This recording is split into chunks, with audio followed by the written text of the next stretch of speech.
Kenya now says it will not be used as a safe haven by warmongers from neighboring South Sudan. The Joint Parliamentary Committees of Internal Security and Defense have proposed a motion to slap sanctions targeting warlords funding hostilities from Kenya. This as rebel leader Riek Machar left Khartoum for medical attention, and of course he had a presser as well, the first since he left South Sudan. And of course South African President Zuma calling for him to return to Juba.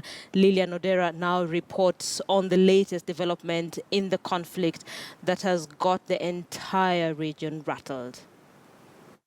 Suspicion between the foes, President Salva Kiir and his former deputy, Dr. Riek Machar, is open secret. And the blame game that just won't go away. The result? A protracted conflict that has driven East Africa's youngest state to near shatters. This video, released on social media Tuesday, purports to show President Kiir on the streets, well, alive, and in charge, as reports emerge that tens of people were killed on major highways to Juba, namely Keji, Yei, Nimule, and Torit, as rival forces clashed. Up north in Khartoum, the other protagonist, Riek Machar, made a public appearance for the first time since he was rescued from the DRC and flown into Sudan.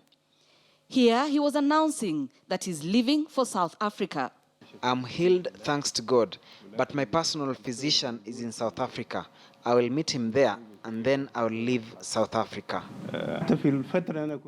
Even during the period when I was on my way to Congo, the government was continuing its operations. So we are not the cause of the violence, and we never said that our first choice was to use violence. We said our first option was a political solution. Kenyan legislators now say it's time to silence the guns. After all, the country has shouldered its fair share of burden, caring for South Sudanese fleeing that conflict. And so we want Dr. Riek Machar to be warned that none of these countries, whether it's Southern Sudan, whether it's Sudan, Ethiopia, and even the entire East Africa, no country should allow him to launch his war from any of the cities or in any of the countries of East Africa and even Horn of Africa. And they are proposing even tougher punitive measures. The East African community must also stand up strong and say enough is enough and issue a notice for termination of membership of Southern Sudan. We must also look at sanctions. The stability of South Sudan being a subject of attention in bilateral talks between Kenya and South Africa, both having played key roles in securing peace in that country.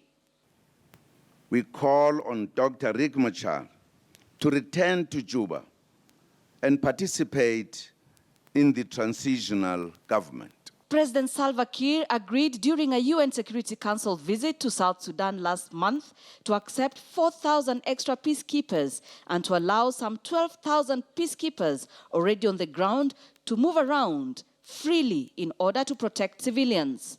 Russia said on Tuesday that an arms embargo should not be placed on South Sudan, despite UN Chief Ban Ki-moon reporting that the government had done little to allow more peacekeepers to be deployed and to improve access for UN troops already there.